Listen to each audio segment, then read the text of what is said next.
all, and welcome to this week's episode of Aftermath. Today I'm really excited to bring you two interviews. We're going to be hearing from Jo Dodds. She's a councilwoman of the Bega Valley Shire, and she's also the spokesperson for bushfire survivors for climate action.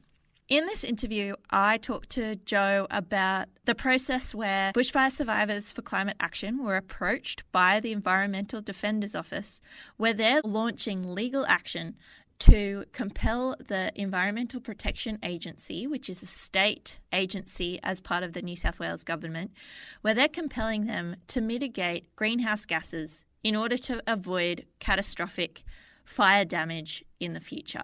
So the first of this interview is Jo and what bushfire survivors for climate action is about. And then we move on to talk to Elaine from the Environmental Defender's Office. Elaine Johnson is a lawyer, and she talked me through the legal basis for the case and what having a case like this one could mean for climate action in Australia. So without further ado, I'll start my interview with Jo.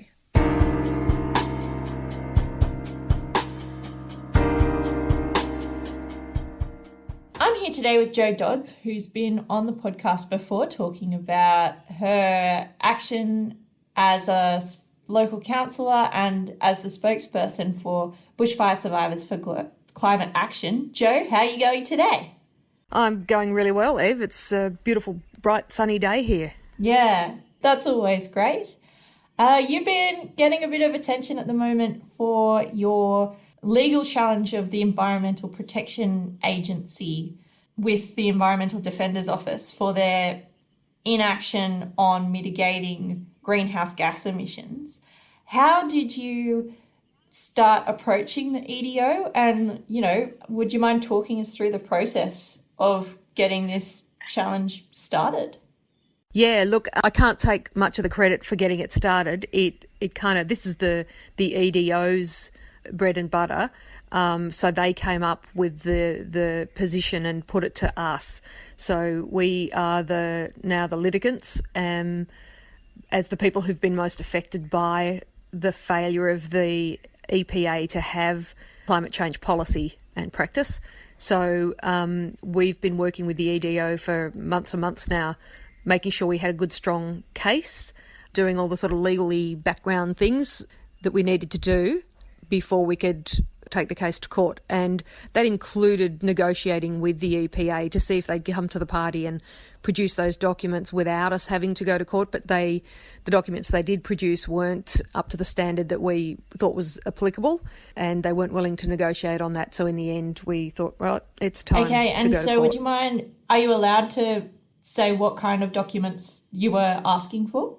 Oh, just for a policy on climate change is the biggest thing. So they had some overall policies that they forwarded to us, but none of them were specific enough to really give them the teeth that we need them to have to respond to climate change. So the basis is that there isn't an explicit policy on emissions reduction. Yeah, in terms of Australians needing protection under the environmental protection laws, you can't go much bigger than what's happening with climate change, and particularly the way bushfires are being driven to be more frequent and more ferocious with the warming of the climate. So that was the thing that we want them to protect us from. So when it comes to environmental protection, if it's not including the effects of climate change, then we didn't think it was hitting the mark at all. And I know you've talked a bit about who bushfire survivors for climate action are on a previous podcast, but would you mind telling our listeners who are the people that make up the litigants? So who are the members? Yeah, sure. So we're still a small group, but we've got a really diverse membership of people who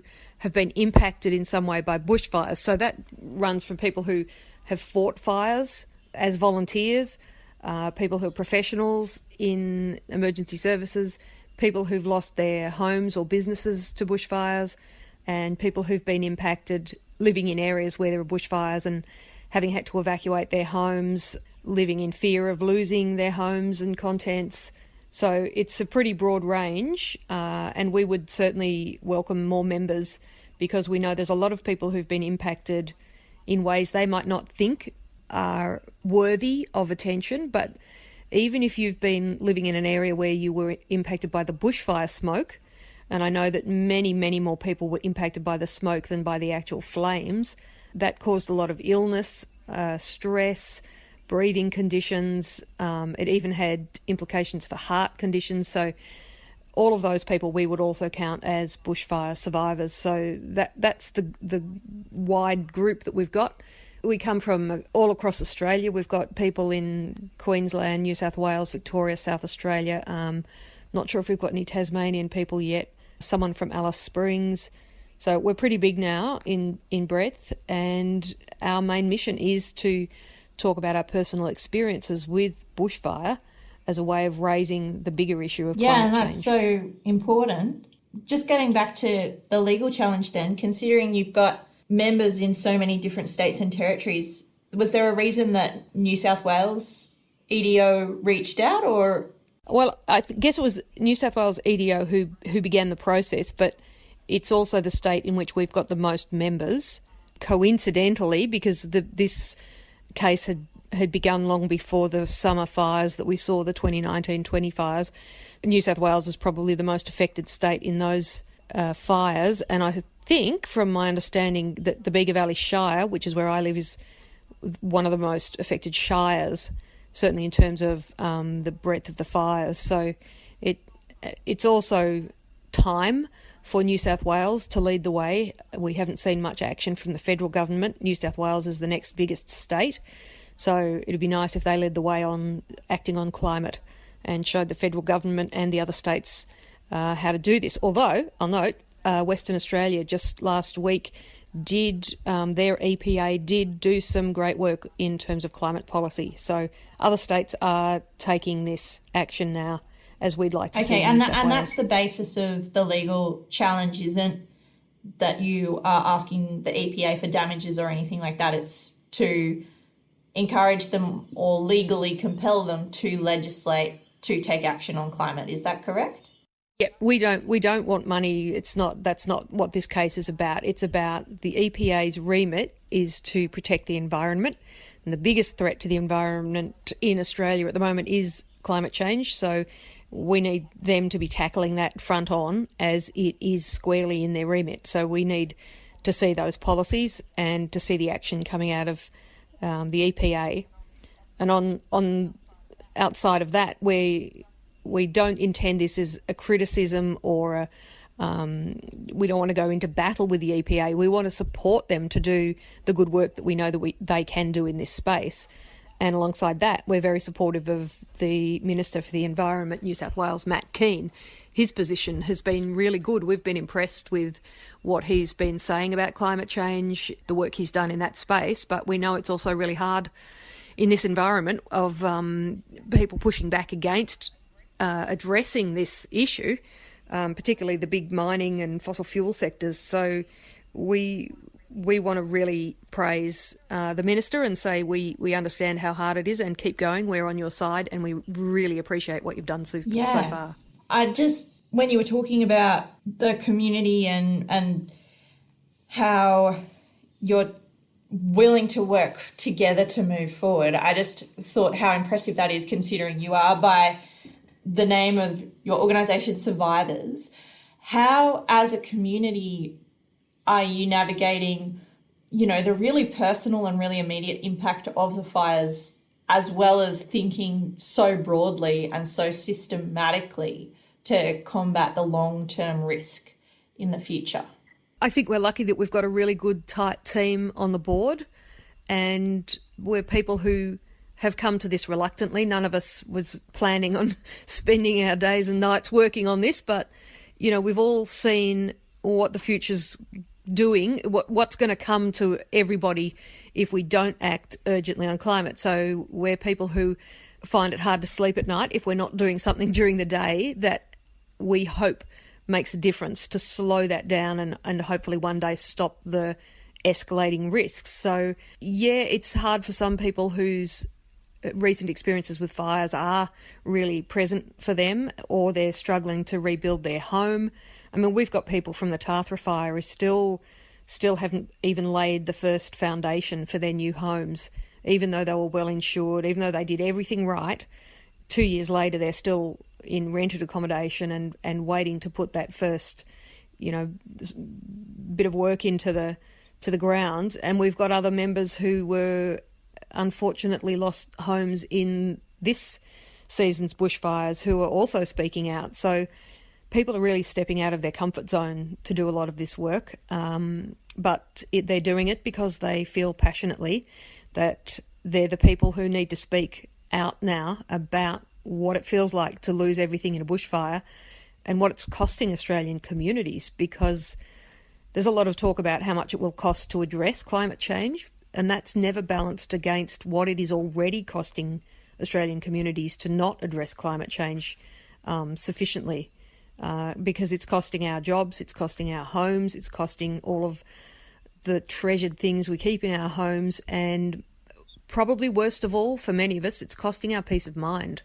We feel afraid for most of the year now about the coming warmer or hot days, or when the winds blow hard, we're much more nervous. We're looking to the sky and looking for smoke and on alert. So, it really changes your perception of home and safety. And as a coalition, you're taking that to court, which is incredibly brave, and I'm so impressed.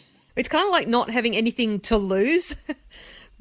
Not that we would lose our homes over this. It's not set up that way. But when for me, I'm sitting in my house, which fortunately didn't burn down in the fire that came onto our property. But I sit here and now I look around and I go, well, it hasn't burnt down in the last 2 fires in the last 2 years. But given the rate of change, and we're only at about 1.1 degree of warming so far, even if we just stop at the 1.5, the risk of my house burning down is so much higher than it was when we started building 20 years ago. So I just look at this house and go, well, it's going to burn. I don't know if it's in 5 years or 10, but I'm completely convinced that sooner or later this house is gone, and probably sooner rather than later. So it's a really acute feeling of, that environmental protection is ultimately human protection. Yeah, and it's the protection of everything. Like, I don't see myself as a separate thing to the place where I live, because I live in a forest, and there's a saying, everything in the forest is the forest. And I'm really feeling that these days, that I'm part of this bigger system. I can't just remove myself from this place amongst gum trees and think that I'll be any safer anywhere else. I can go to the suburbs of Melbourne where my father lives, and I look around there now and I go, it's as dangerous, if not more dangerous, than where I live now, because there's so many people who live in those suburbs. And, same in Sydney. So for me, there is nowhere safe anymore. It's about keeping everywhere safer. I can't run away from this threat. I have to deal with it because I'm part of it. I'm part of this environment. So that's the message that I think a lot of the bushfire survivors are trying to get out there, that we have to face this. And it's horrible to have to face it, but we have to. We might leave it there, but thank you so much, Jo. Is there anything else that you wanted to add? Just if people want to keep following the case, I think it'll go to court in May, and we're very happy to do a catch-up in May or whenever there's developments. So win or lose, this case is important because it's a test case. So we'd be hoping that people are following this, and that win or lose, at the end of this, we'll at least have advanced the cause of making the environment safer for everybody. Yeah, so it's in May at the New South Wales Land and Environment Court. That's right, yeah, the Land and Environment Court. Okay, well, we'll definitely check in on how you guys are going. Brilliant. Look forward to it. All right, thank you, Jo. Thanks, Eve. See ya.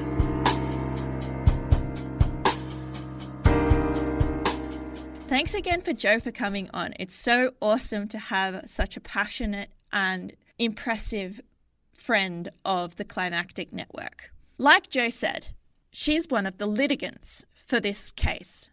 But I also wanted to talk to one of the lawyers, because the ins and outs of this case is kind of interesting. Jo said it's a test case. That means that the legal arguments being made haven't really been made before in Australia, and that's what makes this case so interesting. I'm a bit of a noob when it comes to law, so if you are less of a noob, I'm sorry that I might ask some pretty simple questions, but I found this talk with Elaine really interesting. and in particular, how the Environmental Defender's Office is hoping to compel not just the state, but the federal government and other state governments to take meaningful climate action and mitigate for carbon emissions.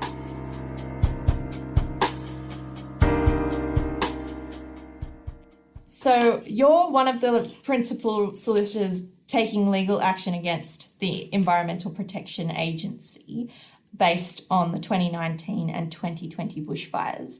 Can you tell us who you're representing? So we're representing a group called the Bushfire Survivors for Climate Action, and they're a group of individuals from across Australia who have been affected by bushfires in different ways. Some of them have suffered loss of their homes, others are firefighters, and others are from regions that have been heavily impacted by bushfires. What is the legal basis for their case? So our client is taking a case in the Land and Environment Court in New South Wales, and they are seeking orders from the court by way of mandamus, which is a particular legal term that means that the court can make orders against a government authority to fulfil a statutory duty. And the statutory duty that our client is pursuing is a duty that we say the Environment Protection Authority holds to make policies to ensure environmental protection. Where was the failing of the EPA to protect the environment, in your opinion? Like what issues have they failed to mitigate in order to create the bushfire crisis that we saw? In the case, we say that the EPA has this general duty to create policies to ensure environmental protection, and we say that the EPA is failing to do that because they don't have any policy on climate change and they don't have a policy on greenhouse gas emissions. The Environment Protection Authority is responsible for regulating pollution in New South Wales, and that's one of its key functions. And it regulates all kinds of different pollutants, but it doesn't regulate what is arguably the most harmful form of pollution known today, which is greenhouse gases that are contributing cumulatively to the problem of climate change, which is destabilising every aspect of the environment. So what we say in the case is that given that the EPA is empowered and in fact we say required to have policies that ensure environmental protection, the absence of a climate change policy and one that addresses greenhouse gas emissions, the most harmful pollutant, amounts to a breach of their statutory duty to ensure environmental protection. That's a big case then. And so does that then set a broader precedent for other EPAs in the country, because this is in the New South Wales Land and Environment Court? Is that one of the hopeful outcomes? So one of the things that we allege in this case is that in order to ensure environmental protection, any reasonable authority in the position of the EPA would have policies that do certain things to ensure a safe climate. We say that any reasonable authority in the position of the EPA would have policies to address the topics of greenhouse gas emissions and climate change, to address the impacts of greenhouse gas emissions, to regulate sources of direct and indirect greenhouse gas emissions, and to do that consistently with limiting global temperature rise to no more than 1.5 degrees Celsius, and to have policies that are calculated to keep greenhouse gas levels at a level that's appropriate and consistent with the best available science. So if in this case the court accepts that in order to ensure environmental protection, any reasonable agency would need to do those things, then yes, I do think it would have implications for other agencies, both federal and state, across the country. And so, in the event that you win the case, how does that legal mandate work for the EPA? Like, what kind of timeline would they then have? Like, what are they then compelled to do after the legal case is resolved? So if we're successful in this case, the EPA would be ordered by the court to develop environmental quality objectives, guidelines and policies to ensure environmental protection, or alternatively they would be required to prepare draft policies that then go to public exhibition. The EPA would then be required to go away and carry out those orders, and there's no particular timeline in the orders, but every day obviously that the agency is in breach of the court order is problematic for the agency, so you'd expect that those orders would be carried out in a timely manner following any successful outcome. Okay, so you're going to the Land and Environment Court. What is the Land and Environment Court? That's a really good question. So the Land and Environment Court is of the same status as the Supreme Court in New South Wales, except that it's a specialist court. So while it has all of the powers of the Supreme Court of New South Wales, it deals only with environmental matters. So we're fortunate in this country and in New South Wales to have a court that is a specialist environmental court and understands and hears daily environmental litigation. Okay, and what sorts of cases are you using to build this case? So are there examples in the past of other cases where where parties have successfully compelled the EPA to act on a certain pollutant? No, so this case is what we call a test case, and it's a test case in the purest sense in that there is no other case that has sought these kinds of orders in relation to the EPA's functions and powers and responsibilities. So it is, in that sense, a landmark case because it's breaking new ground, and we hope that will be successful in the litigation. There was a case that the Environmental Defenders Office ran, which came out last year from also the Land and Environment Court, which made news around the world, where the Land and Environment Court for the first time refused coal mine development including on the basis of its impacts on climate change and the global carbon budget. Now that was a totally different type of case, but it was important that in that case the court heard evidence about the global carbon budget, about the urgency of the problem of climate change, and made some significant findings in relation to the global problem of climate change needing to be addressed at multiple levels, including at local levels as well. Well, that's a really important case in and of itself, and I wish you the best of luck in this current case. Thank you very much. And thanks for coming on. No problem. Thanks a lot.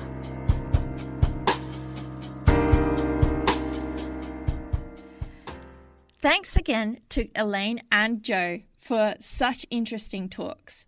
It's so interesting how the repercussions of these bushfires are propagating not just through science and communities, but also through our legal system.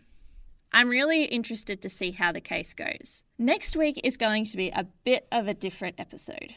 As you've probably heard in these episodes, I'm planning on riding my bike from at least Nowra to Malakuta, and with the potential of riding further to other fire-affected communities. I want to hear from people on the ground. And what's important about the next episode is that when I talk to people on the ground, I want them to be honest with me. And I would feel disingenuous to ask them about such a hard topic without expressing how I feel myself. So next week's actually going to be an episode of Feeling the Change with Bronwyn Gresham. It's another podcast here on the Climactic Network. But the difference is that I'm the one being interviewed. I'm going to tell my story of my experience with trauma and climate change in the hopes that people will feel comfortable to tell me theirs. All right, see you next week. This episode of Aftermath was produced by Mark Spencer, Maddie Cherrington, and me, Eve Brennan. We're part of the Climactic Collective. Music is by Hayley Meadows. You can find links to us on social media as well as our Patreon page in the show notes. Thanks again, and I'll talk to you next week.